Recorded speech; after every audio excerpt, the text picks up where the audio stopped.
together to build relationships, to build businesses, to build friendships, to build capacity, to really make a difference for our communities. And bringing Indian country and this kind of visibility to New England, in addition to the great things that the nations up here do, is wonderful, and I'm very proud to be here.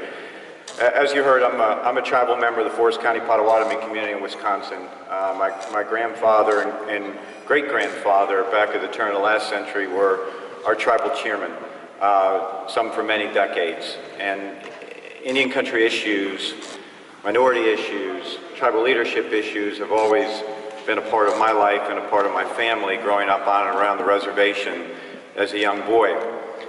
And when I look out and see things like this venue today, and I look out and see the faces, and I see young Native Americans over here, I'm very proud of the accomplishments that have happened within Indian country over the last 25 years.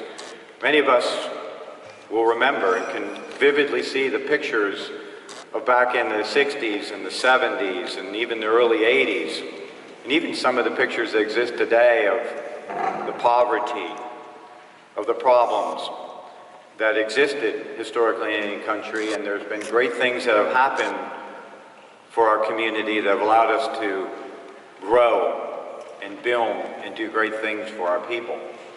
Indian gaming's been phenomenal, and it has brought a very proud group of people in this country the kind of recognition and visibility that they always deserved and needed.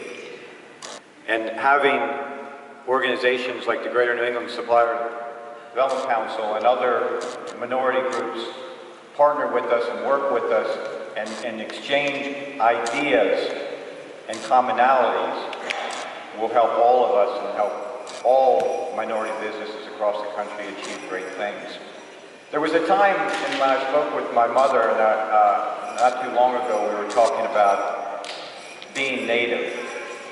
And there was a time when she was a young girl and went to college. She was the only tribal member at the time to be in college, going to the University of Wisconsin. She said, "Kevin, back in the 50s, we didn't tell anybody we were Native. We didn't let people know that. We cut our hair, we looked like everybody else, and we just went to school and we did our stuff. We didn't advertise we were Native because of the existing times and prejudices that existed during that period of time. Because now today, when you look around, it's very proud that we're open. If only my grandfather and great-grandfather could see what has happened with Indian country over the last couple of decades, they would be amazed. But I know they look down upon all of us today and smile. It gets a little emotional because they mean so much to me, and all of you mean so much to me. And as the executive director of the Native American Contractors Association over the past 4 years, I have been to literally hundreds of Native communities, been blessed to see the thousands of faces of the elders, of the kids, and being able to talk to them and learn about them and understand the issues, and being able to go back to Washington, D.C. with a really cool staff and make things happen has been really rewarding. And I can go back to my mother and I can tell her how strong we are.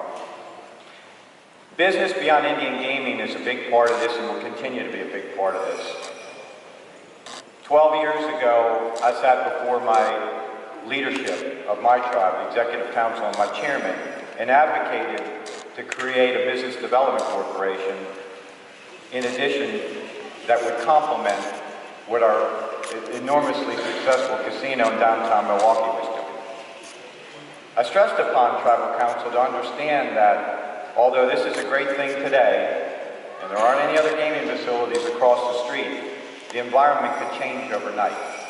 Anything can happen. And to continue to advance the programs and the things that are happening with our community, we need to diversify. Because there really is no better exercising of tribal sovereignty than really taking the resources that you have from different areas and continuing to be creative and visionary and build upon that and build infrastructure and build capacity that is really something special.